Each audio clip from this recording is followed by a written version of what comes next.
नमस्कार, मी प्राजक्ता तांडेल. न्यूज 18 लोकमत विशेष मध्ये आपलं सगळ्यांचं स्वागत. संरक्षण मंत्र्यांनी नुकतेच अग्निपथ ही योजनेची घोषणा केली. मात्र ही घोषणा हवेत विरते न विरते तोच देशभरात आंदोलनाचा भडका उडालाय. अग्निपथ ही योजना रद्द करावी अशी मागणी सैन्यामध्ये भरतीसाठी तयारी करणाऱ्या तरुणांकडून केली जाते. बिहारच्या छपरामध्ये संतप्त तरुणांनी ट्रेन पेटवून दिली. या योजनेमुळे लष्करात नवीन रक्ताला वाव मिळेल असा दावा लष्करी अधिकाऱ्यांकडून केला जातोय.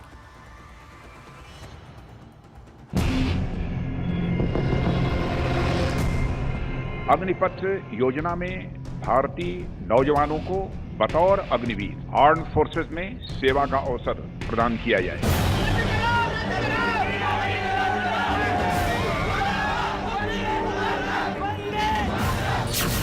अग्निपथ वरून आगडोम.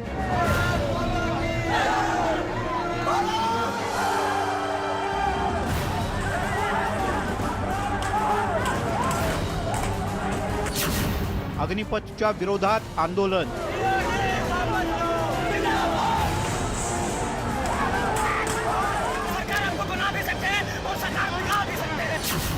अग्निपथला तरुणांचा विरोध.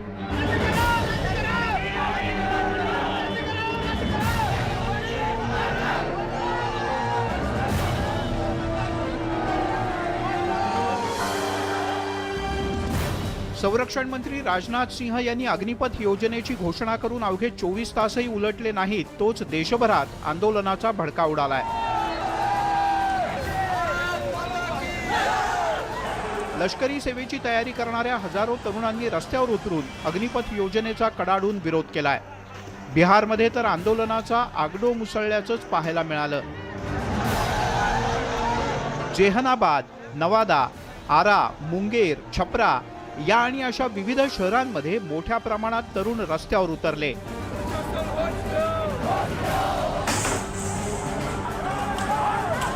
छपरामध्ये तर आंदोलक तरुणांनी रेल्वेच पेटवून दिली. तर ठिकठिकाणी रस्त्यावर टायर पेटवून तरुणांनी आंदोलनं केली. गेल्या 2 दिवसांपासून बिहारच्या विविध भागांमध्ये आंदोलनाचा भडका उडालाय.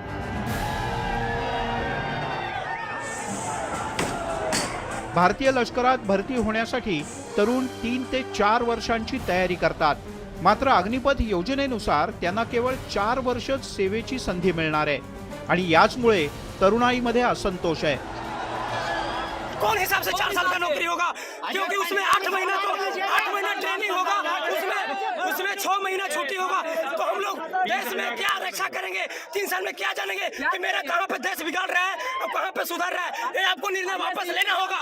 अगर हम लोग पावर है, सरकार आपको बना भी सकते हैं और सरकार बिगाड़ भी सकते हैं. और 4 साल हम लोग नौकरी करते हैं तो इसके बाद हम लोग कहाँ जाएंगे, कहाँ खटेंगे? हम लोग का इतना बैकग्राउंड नहीं घर का परिवार का है कि हम लोग 4 साल नौकरी करने के बाद हम लोग ये करेंगे, कंपनी में जॉब करेंगे, बाप माता पिता के सर्विस संभालेंगे, ये करेंगे. 4 साल को हम लोग बेघर हो जाएंगे. लष्करी भरतीसाठी केंद्र सरकारनं जाहीर केलेल्या अग्निपथ योजनेला केवळ बिहारच नाही तर उत्तर प्रदेश, दिल्ली, हरियाणा, राजस्थान आणि उत्तराखंड मधून सुद्धा मोठ्या प्रमाणात विरोध होऊ लागलाय. मात्र या आंदोलनाची सर्वाधिक धग बिहारला बसली आहे.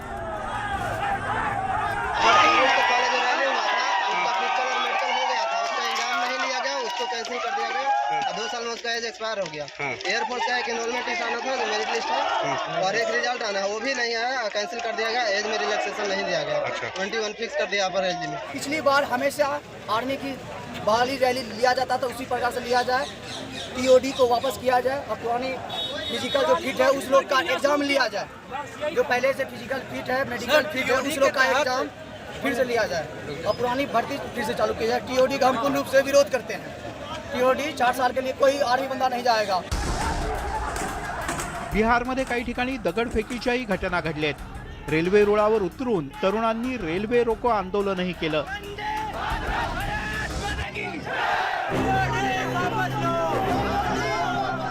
NH आणि जमालपूर मुंगेर रोडवर आंदोलक तरुणांनी रस्त्यावर उतरून वाहतूक ठप्प केली. छपराप्रमाणेच बिहारच्या कैमूरमध्ये सुद्धा रेल्वेला आग लावण्याचा प्रयत्न करण्यात आला, मात्र पोलिसांनी वेळीच हस्तक्षेप केल्यामुळे मोठी दुर्घटना टळली. अग्निपथ योजनेत 4 वर्ष सेवा केल्यानंतर भवितव्य काय, असा थेट प्रश्न आंदोलक तरुणांकडून विचारला जातोय. केंद्र सरकारनं अग्निपथ योजना त्वरित मागे घ्यावी अशी मागणी जोर धरू लागली आहे. कोरोनाच्या काळात लष्कर भरती बंद झाल्यामुळे सुद्धा तरुणांनी केंद्र सरकारवर नाराजी व्यक्त केली आहे. संरक्षण मंत्रालयानं नुकतीच अग्निपथ योजनेची घोषणा केली. या योजनेच्या अंतर्गत भारतीय लष्कराच्या 3ही दलात सैन्य भरती केली जाणार आहे. या योजनेनुसार पायदळ, हवाई दल आणि नौदलात 4 वर्षांसाठी सैनिक भरती केली जाईल. अग्निपथ योजनेसाठी भरतीची वयोमर्यादा 17.5 ते 21 वर्षे इतकी निश्चित करण्यात आली आहे. या सर्व सैनिकांना अग्निवीर संबोधण्यात येणार असून 4 वर्षानंतर 75% अग्निवीर सेवामुक्त होतील, तर 25% अग्निवीरांना लष्करात सामावून घेतलं जाईल. इन 4 साल में जो उनको सैलरी पैकेज दिया जा रहा है वो काफ़ी बेहतर है, काफ़ी अच्छा है, और साथ ही साथ 4 साल के बाद सेवा निधि के तौर पे तकरीबन 12 लाख उनको अवेलेबल होंगे. वो इंडिविजुअल पे है, अगर वो वन टाइम उसको विड्रॉ करना चाहता है या उसको बैंक में रहने के साथ साथ तकरीबन 12 से 18 लाख लोन लेने की भी सुविधा के बारे में बातचीत चल रही है. यावर्षी 46,000 अग्निवीरांची भरती करण्यात येणार आहे. मात्र या योजनेला विरोध असल्यामुळे आता भारतीय लष्कराकडून त्याविषयी जागृती करण्याचा प्रयत्न होईल. चेंज, बदलाव हमेशा डिफिकल्ट होगा और उसमें ऑपोजिशन इनिशियली क्यों होगी, क्योंकि हम जिस तरीके से अभी काम चल रहा है उससे संतुष्ट हैं और we are used to that and we don't want to attempt to change. That is one. 4 वर्षांची सेवा केल्यानंतर अग्निवीरांना इतर सुरक्षा दलात सामावून घेण्याचा केंद्राचा विचार असल्याचं लष्कराच्या अधिकाऱ्यांकडून सांगण्यात आलं. जो युवा वॉलंटरली आगे नहीं आना चाहते हैं, जो बेस्ट ऑफ बेस्ट में नहीं दोबारा सेलेक्ट किए जाते हैं परमानेंट सर्विस के लिए फौज में, उनको बाहर फाइनेंशियल स्टेबिलिटी और मौका देने के लिए जो है डिस्कशंस चल रहे हैं. जैसे कि आपको ज्ञात होगा, कल माननीय रक्षा मंत्री महोदय ने भी यही बताया था.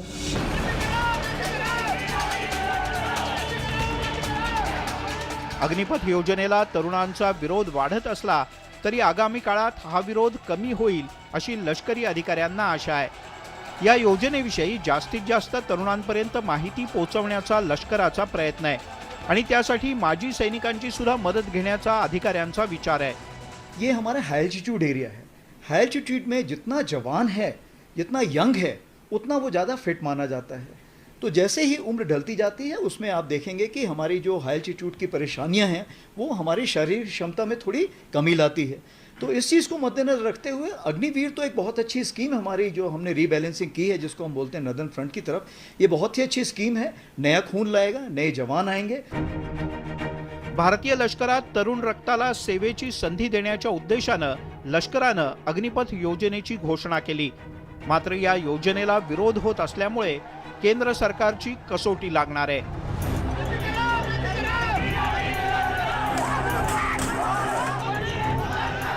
Bureau report, news 18 Lokmat. प्रेक्षकांनो, आता एक वेगळी बातमी. उंदरानं नोटा कुरतडल्याचं अथवा पळवल्याचं तुम्ही ऐकलं असेल, पण मुंबईमध्ये उंदरामुळे 10 तोळे सोन्याचा शोध लावण्यात पोलिसांना यश आलंय. एका महिलेनं वडापाव सोबत सोन्याची पिशवी देखील भिक्षेकरी महिलेला दिली होती. ती बाब लक्षात आल्यानंतर सुरू झाला सोन्याच्या दागिन्यांचा शोध. नेमकं काय घडलं पाहुयात हा खास रिपोर्ट.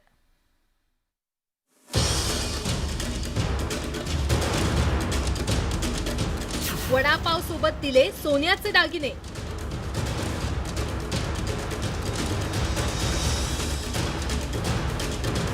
कचऱ्यात फेकली दागिन्यांची पिशवी.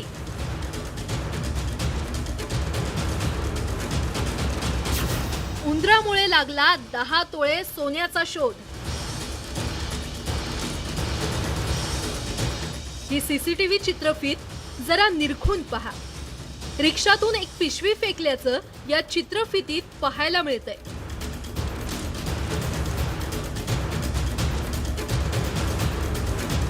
खरं तर अवघ्या काही सेकंदाची ही चित्रफित आहे, पण याच चित्रफितीमुळे तब्बल 10 लाख रुपये किमतीचे सोन्याचे दागिने शोधण्यात पोलिसांना यश आले.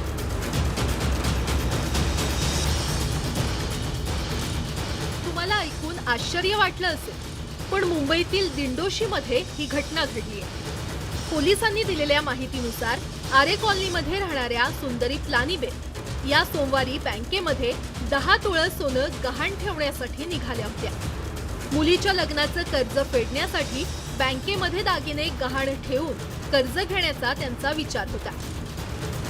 बँकेत जात असताना वाटेत त्यांना एक भिक्षेकरी महिला दिसली. सुंदरी यांनी आपल्या जवळच्या पिशवीतील एक वडापाव त्या महिलेच्या मुलाला दिला. पण जेव्हा सुंदरी बँकेत पोहोचल्या तेव्हा पिशवीमध्ये सोन्याचे दागिने नसल्याचं त्यांच्या लक्षात आलं. त्यांनी वडापावच्या पिशवीसोबत सोन्याच्या दागिन्यांची पिशवी देखील भिक्षेकरी महिलेला दिली होती. रास्ते में छोटे छोटे बच्चे उनको नज़र आए जो भिक्षे करू थे. उनको भूख लगी थी, इसलिए उन्होंने वो पाव की थैली उनको खाने के लिए दे दी. नज़रअंदाज से उसमें 10 तोले के गहने उनके साथ गए. जब वो महिला बैंक में गहने गिरवी रखने के लिए गए तब उनको महसूस हुआ कि जो सोने का थैला है वो पाव के थैले में वो लड़के को दे दिया गया. नेमकी चूक कुठे झाली हे लक्षात आल्यावर सुंदरी तात्काळ भिक्षेकरीच्या शोधात माघारी आल्या. मात्र त्यांना ती महिला आढळून आली नाही. त्यानंतर सुंदरी यांनी पोलिसांकडे तक्रार केली.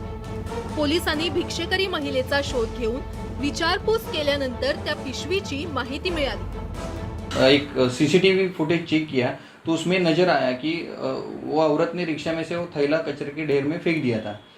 और निरीक्षण करने के बाद ऐसा दिख गया कि वह जो थैली थी वो चूहे एक गटर में लेके गए.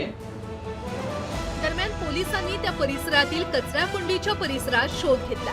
मात्र त्यांना सोन्याची पिशवी काही आढळून आली नाही. त्याचवेळी पोलिसांनी त्या परिसरातील सीसीटीव्ही कॅमेऱ्याच्या चित्रफितीचा धांडोळा घेतला आणि त्यांना धागेदोरे मिळाले. ती पिशवी रस्त्याच्या कडेला फेकल्याचं सीसीटीव्ही चित्रफितीत आढळून आलं. तसंच एक उंदीर ती पिशवी गटारात घेऊन गेल्याचं सीसीटीव्हीतून उघड झालं. त्यानंतर पोलिसांनी त्या गटारात शोध घेतला असता त्यांना सोन्याच्या दागिन्यांची पिशवी आढळून आली. पोलिसांच्या प्रयत्नामुळेच हरवलेले 10 तोळ्याचे दागिने सुंदरी प्लानीबेल यांना परत मिळाले. दागिने परत मिळाल्यामुळे सुंदरी यांनी सुटकेचा निश्वास टाकलाय.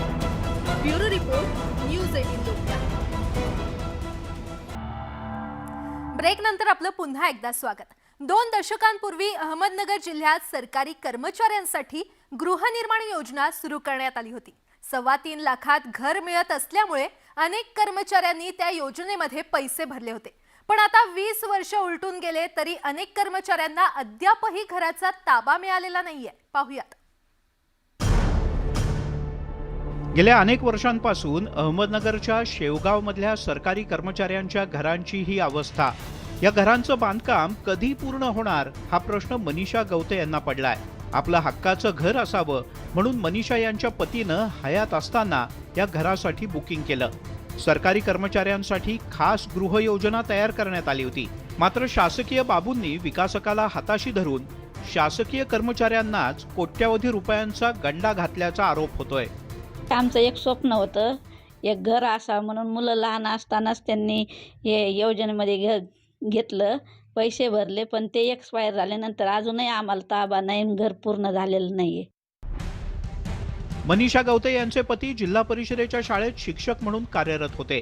गट विमा स्कीम अंतर्गत त्यांना 3,25,000 रुपयांमध्ये घर मिळणार होतं. पतीच्या निधनानंतर मनीषा यांनी जवळपास 8 लाख रुपये भरले देखील, पण तरीही त्यांना अद्याप घर मिळालेलं नाही. अशीच काहीशी परिस्थिती शैला कुबडे आणि बाबासाहेब तांबे यांची सुद्धा झाली आहे. जवळजवळ 8.25 लाख रुपये भरलेत आणि अजूनही काय आम्हाला ते ताब्यात भेटलेलं नाही. आमची खूप मोठी फसवणूक आहे. मिस्टर माझे 1 वर्ष झाले एक्सपायर झालेत कोरोनाच्या याच्यात. मुलांच्या शिक्षणासाठी आम्ही ते घेतलं होतं, पण त्यांचं स्वप्न काय पूर्ण होऊ शकलं नाही. 2 दशकांपूर्वी शासकीय कर्मचाऱ्यांसाठी ही योजना आखण्यात आली होती. अहमदनगर जिल्ह्याच्या शेवगाव तालुक्यात लौकिक, सौरव, मयूर आणि साईबाबा गृहनिर्माण सोसायट्यांची स्थापना करण्यात आली. त्यासाठी शेवगाव तालुक्याला 12 कोटी रुपये देण्यात आले. त्यापैकी 50 लाख ते 1 कोटी रुपये कामावर खर्च झाले. पण पुढच्या काळात एकाही संस्थेनं ऑडिट रिपोर्ट आणि कागदपत्र उपनिबंधकाला सादर केली नाहीत. त्यामुळे 2012 मध्ये या सगळ्या सोसायट्यांवर प्रशासक नेमण्यात आले. मात्र गेल्या 10 वर्षात घरांच्या बांधकामात कोणतीच प्रगती झाली नाही. याविषयी सहाय्यक निबंधक आणि जमीन मालकांनी काय सांगितलंय तुम्हीच ऐका. व्यावसायिकांनी संस्थेचा रेकॉर्ड मिळवण्याचा प्रयत्न केला. चार्ज घेण्यासाठी जी काय संचालक मंडळ होतं त्यांच्याकडून दप्तराचा पदभार घेण्यासाठीचा प्रयत्न केला, परंतु तो पदभार पण मिळालेला नाही व्यावसायिकाला. त्याच्यामुळे की ते रेकॉर्ड जर मिळालं तर त्याचं ऑडिट करून घेता आलं असतं आमच्या शासकीय ऑडिटरमार्फत, परंतु त्यांनी तो चार्ज दिला नसल्यामुळं ते काम ऑडिटचं पेंडिंग राहिलं नाही. माझ्या वडिलांनी 2005 साली शिवकुमार मधुकर मूर्ती यांना नोटरीच्या आधारे जमीन दिली होती, परंतु त्याच्यानंतर वडील आमचे वारले, दारू पिऊन वारले आणि त्याच्यानंतर मग आम्ही 7/12 नोंद लावून घेतली. मुळात ही गृहनिर्माण योजना सुरुवातीपासूनच वादग्रस्त ठरल्याचं पाहायला मिळत आहे. शेवगावच्या ज्या जमिनीवरून ही योजना उभी राहतेय ती जमीन वनविभागाच्या नावावर होती. प्रांताधिकाऱ्यांनी अधिकार नसतानाही ती वर्ग केली. पुढे हे काम व्यक्तीच्या नावावरून नोटरी करून विकासकाला देण्यात आली. एक तर तो ग्रीन झोनमध्ये गुंठेवारी करताच येत नाही, तरी त्यावेळेस अधिकाऱ्यांना हाताशी धरून ह्या संस्थेवाल्यांनी गुंठेवारी करून घेतली. त्यानंतर बांधकामं वगैरे चालू झाले. या गृहनिर्माण योजनेत शेवगाव तालुक्यातील 120 शासकीय आणि जिल्हा परिषद कर्मचाऱ्यांचा समावेश आहे. सरकारी बाबूंनी शासकीय कर्मचाऱ्यांच्या नावाखाली पैसे उकळून लाखोंचा भ्रष्टाचार केल्याचा आरोप कर्मचाऱ्यांच्या नातेवाईकांनी केलाय. आपल्याला हक्काचं घर कधी मिळणार हा प्रश्न अजूनही या कर्मचाऱ्यांकडून विचारला जातोय. साहेबराव कोकणे, न्यूज 18 लोकमत, शेवगाव, अहमदनगर. पुणेकरांनो सावधान, कारण सीसीटीव्हीच्या माध्यमातून हेल्मेट न वापरणाऱ्या 5 लाख पुणेकरांवर कारवाई करत तब्बल 23 कोटींचा दंड ठोठावण्यात आलाय. त्यामुळे हेल्मेट ठिकाणावर नसणं पुणेकरांना चांगलंच महागात पडतंय. शहरात हेल्मेट सक्तीसाठी पोलीस कठोर कारवाई करत नाहीत, मात्र सीसीटीव्ही पाहून हेल्मेट न घातलेल्यांना दंड केला जातोय. सर्वात जास्त दुचाकी असणाऱ्या या शहरात हेल्मेट न वापरणाऱ्यांची संख्या जास्त आहे आणि हेल्मेट न वापरण्याची कारणं सुद्धा ऐकण्यासारखी आहेत. हेल्मेटचं कारण काही नाही आहे, हेल्मेट घातलं उलट सुरक्षितच आहे, पण मला स्पॉन्डिलिसिसचा त्रास आहे. थोड्या वेळ 5 मिनिटं जरी मी घातलं ना तरी माझा खांदा लगेच दुखतो, म्हणून मी घातलं. घालायला पाहिजे, पण ऍक्च्युली मी आज विसरले, घाई गडबडीत होतो, त्याच्यामुळे राहून गेले, पण घालायला पाहिजे. हेल्मेट आहे तिथे ठेवलेलं आहे मी आता. गाडीचा जरा प्रॉब्लेम बघायला चालतो सर. खरं पुढच्यालाही गरज नाही सिटीत, आणि पुढच्यालाच लागेल असं नाही, मागच्यालाही लागू शकतं. त्यामुळे दोघांना ठीक आहे, घालणं गरजेचं आहे, पण सिटीत नसावं. पुणेकरांच्या असल्या भावना ऐकून हतबल झालेल्या वाहतूक पोलिसांना हेल्मेट सक्ती लादता काही आली नाही, मात्र पोलीसही एक पाऊल पुढे टाकायला निघालेत. ब्रिटिश सरकारचं डोकं ठिकाणावर आहे का असा जाब लोकमान्य टिळकांनी पुण्यात विचारला होता. त्याच पुण्यातील पुणेकरांचं हेल्मेट ठिकाणावर आहे का याचा शोध वाहतूक पोलीस सीसीटीव्हीच्या दृश्यातून घेत आहेत आणि हेल्मेट न घालणाऱ्या पुणेकरांविरोधात कठोर दंडात्मक कारवाई करतायत. अशा हेल्मेट सक्तीला पुणेकरांचा विरोध वाढताना दिसतोय. पुणे वाहतूक पोलिसांनी वाहतुकीचे नियम मोडणाऱ्या वाहन चालकांवर सीसीटीव्हीद्वारे नजर ठेवायला सुरुवात केली आहे. त्यात सर्वात जास्त कारवाई झाली ती हेल्मेट न घालणाऱ्या दुचाकीस्वारांवर. सध्या आपण जे कारवाई करतोय ते CCTVद्वारे करतो आहे. लोकांनी स्वतः म्हणजे ज्यांनी कारवाई झालेला आहे तर स्वतः नियमांचं पालन करावं. ज्यांना हेल्मेट घालायचं आहे, घातलेलं असेल त्यांच्यावरती कारवाई होणार नाही. ज्यांनी नाही घातलेलं असेल हेल्मेट परंतु तरी ते याच्या कॅमेऱ्याच्या कक्षेमध्ये जर आले तर त्यांच्यावरती कारवाई होणार.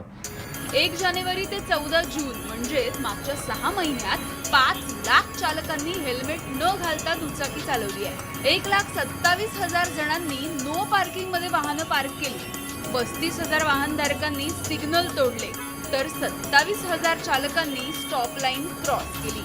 पोलिसांनी पाठवलेल्या चलनांची वसुली झाली तर तब्बल 43 कोटी रुपये जमा होऊ शकतात. आता छुप्या हेल्मेट सक्तीच्या विरोधात सर्वपक्षीय नेते पुन्हा एकदा एकवटले आहेत. सरकार कोणतं जरी असलं तरी त्याविरुद्ध लढा लढतोय. आम्हाला या ठिकाणी हेल्मेटच नको असताना आता मुंबईच्या पोलीस आयुक्तांनी पाठीमागे बसणाऱ्याला सुद्धा हेल्मेट कंपल्सरी केले, हे अतिशय चुकीचं आहे. अशा पद्धतीने तुम्ही नागरिकांवरती सक्ती करू शकत नाहीत. त्याच्या डोक्यावर सारखी टांगती तलवार की मी हेल्मेट घातलेलं नाही, आता पोलीस मला पकडतील. मी बेल्ट लावला नाही, आता पोलीस मला पकडतील. त्यामुळे माझं हे स्पष्ट म्हणणं आहे की येणाऱ्या काळामध्ये सरकारने ही वसुली थांबवावी. सरकारनं जर ती थांबवली नाही तर पक्षविरहित सर्व पक्ष एकत्र येऊन पुण्यामध्ये मोठं जन आंदोलन उभारतील. अपघातात हेल्मेट हे डोक्याचं संरक्षण करतं, तरी सुद्धा हेल्मेटकडे पुणेकर मात्र दुर्लक्षच करतात. तसंच सर्वसामान्यांना परवडणारी हेल्मेट बाजारात आणण्याची जबाबदारी आता सरकारची आहे, कारण निकृष्ट दर्जाचं हेल्मेट सुद्धा तितकंच धोक्याचं आहे. व्हिडिओ जर्नलिस्ट गणेश कदमसह गोविंद वाकडे, न्यूज 18 लोकमत, पुणे.